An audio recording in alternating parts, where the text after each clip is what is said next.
बंटी यादव और जो भी हत्या सामने आई है, इसमें अवैध शराब के पैसे का लेन देन का मामला था। जो इंसान नहीं है उनके बारे में इस तरह से स्टेटमेंट देना सही नहीं है।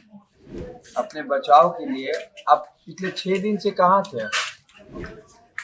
आपको शर्म नहीं आ रहा इस तरह का बयान देते हुए? आप पे थूक है, पुलिस वाले पे क्या ही बोले। शर्म थोड़ा सा भी वो उनके अंदर नहीं है। अरे इंसानियत पे रहिए अपने। मैं कुछ नहीं बोल सकता। बंटी यादव की हत्या पर सम्राट चौधरी की पुलिस ने जो कहानी सुनाई है, उस पर बंटी यादव का भाई थूक कर रहा है। बोल रहा है कि ऐसी पुलिस पर तो थूकने का मन करता है। बताइए, मेरे भाई को शराब का व्यापारी बता रहे हैं, कह रहे हैं कि शराब के मामले में उसकी बहस हुई थी, झगड़ा हुआ था और फिर उसी मामले में जो है उसकी हत्या कर दी गई। अवैध शराब का धंधा करता था बंटी यादव, इस तरह का पुलिस का तर्क है। लेकिन जब उसके भाई से बातचीत की गई, बंटी यादव के भाई से, तो साफ तौर से वो कहते हुए नजर आ रहा है कि पुलिस झूठ बोल रही है। पुलिस मामले को रफा दफा करना चाहती है। वो अवैध रूप से देह व्यापार जो होता था उसका विरोध कर रहा था बंटी यादव, और यही कारण है कि बिसिया और उसकी गर्लफ्रेंड कहिए, मोना किन्नर, दोनों ने मिलकर के उसकी हत्या की है। और जब ये बात उसका भाई कहता है तो पुलिस पर सवाल खड़ा होता है कि आखिर सम्राट चौधरी की पुलिस किस तरह से जांच कर रही है। और आप कह रहे हैं कि अवैध शराब का वो धंधा करता था, तो बिहार में तो शराब बंदी है, आप लोग काहे नहीं धर लिए?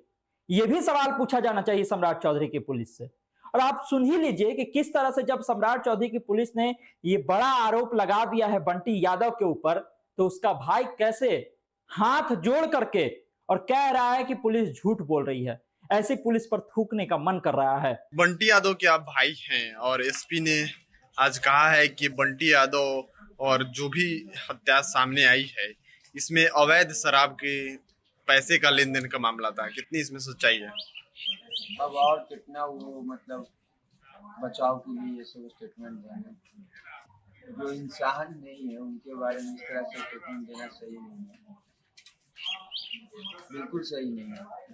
अपने बचाव के लिए आप पिछले 6 दिन से कहाँ थे? उनका स्टेटमेंट निकालने के लिए आप इस तरह का बयान दे रहे हैं। आपको शर्म नहीं आ रहा इस तरह का बयान देते हुए? आप मेरे पिता समान है, माँ समान है, इस तरह का बयान दे रहे हैं। आप पे थूक है, पुलिस वाले पे क्या ही बोले। शर्म थोड़ा सा भी वो उनके अंदर नहीं है। अरे इंसानियत पे रहिए अपने। मैं कुछ नहीं बोल सकता। इससे पहले कोई ऐसी घटनाएं थी शराब के मामले में पुलिस ने एफआईआर दर्ज किया था? ऐसे पहले कुछ घटनाएं आई थी? कोई ऐसा रिकॉर्ड ही नहीं है मेरा भाई का। सबसे बड़ी बात यहाँ पे मतलब इतने सारे लोग हैं, इतने सारा एरिया है। ऐसा कुछ होता तो मेरा भाई 50 रुपया 100 रुपया हमसे मांगता है, मम्मी से मांगते हैं। ये फास्ट फूड का दुकान खोलते हैं। ऐसा है तो फिर कॉल हिस्ट्री का भी निकाल ले, मेरा भाई का अकाउंट डिटेल निकाल ले, सब प्रूफ रखे मेरे सामने। वो अपने बचाव के लिए बस कर रहे हैं वो लोग, बस अपने बचाव के लिए। क्या कहेंगे इस स्टेटमेंट पे जो एसपी ने दिया है? मुझे तो खुद ही नहीं समझ में आ रहा और कितना मतलब अपने आप में थू करवाएंगे। 6 दिन में धर नहीं पाया। सच बचाने के लिए 100 झूठ बोलना पड़ता है, शायद उनको पता होना चाहिए। अभी और कितना झूठ आप लोग के सामने रखेंगे? देखिए, कोई प्रूफ है उनके पास? कोई रिकॉर्ड है मेरा भाई का इस तरह का? सही नहीं है। सुना आपने किस तरह से बंटी यादव का जो भाई है वो पुलिस के ऊपर सवाल खड़ा कर रहा है। वो पुलिस जो कि 5 से 6 दिनों तक बंटी यादव को ढूंढ नहीं सकी, वो पुलिस जिसके बारे में सम्राट चौधरी ये कहते हैं कि एआई वाला कैमरा लगा दिए हैं, हरा गमछा वाला पकड़ा जाएगा।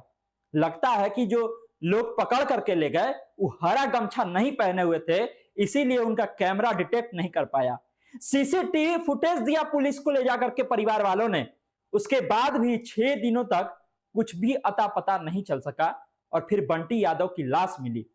बंटी यादव का मामला जो है पूरा देह व्यापार से जुड़ा हुआ था, देह व्यापार के विरोध से जुड़ा हुआ था, लेकिन पुलिस ने उसको पूरा एंगल ही बदल करके रख दिया।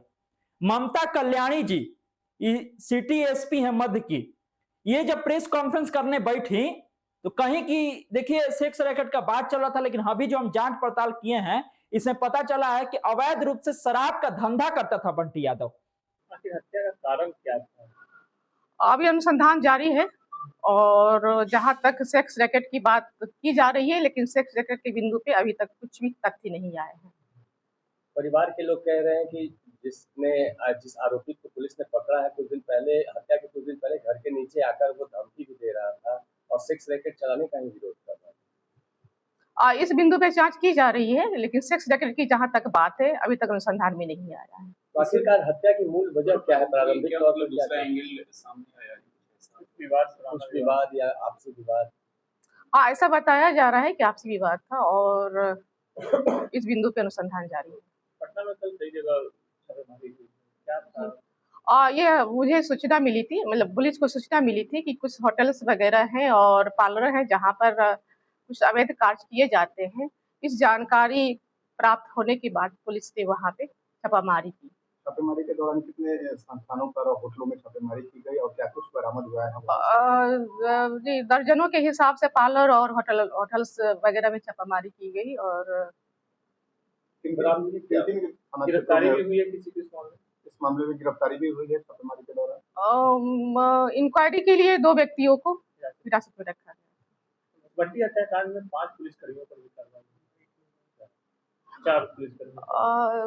जी, कार्रवाई इसलिए हुई कि वो जहाँ पे अपहरण हुआ था बंटी जी का और उसके आसपास ही इनकी ड्यूटी थी और वो ड्यूटी के दौरान इनको सूचना नहीं मिली, वो सूचना संकलन करने में असमर्थ रहे, इसकी वजह से इन पे कार्रवाई की गई।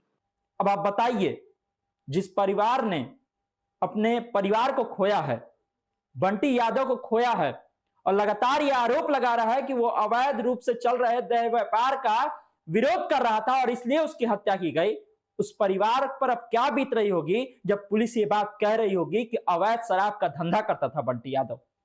गजब की पुलिस है सम्राट चौधरी की और गजब की जांच पड़ताल चल रही है सम्राट चौधरी के पुलिस की। सवाल के घेरे में है और भाई ने भी सवाल खड़ा किया है। अब देखना होगा कि इस पूरे मामले में आगे क्या होता है। क्या पुलिस इसी एंगल से जांच करेगी या फिर जो आरोप परिवार वाले लगा रहे हैं कि अवैध रूप से देह व्यापार का धंधा चलता था, उसका वो विरोध करता था, उस एंगल पर भी पुलिस जाएगी। तमाम सारे अपडेट के लिए आप इस तरह खबर पॉइंट से जुड़े रहिए। यूट्यूब पर देख रहे हमारे चैनल को सब्सक्राइब कर लीजिए, फेसबुक पेज को लाइक कर लीजिए। धन्यवाद, नमस्कार।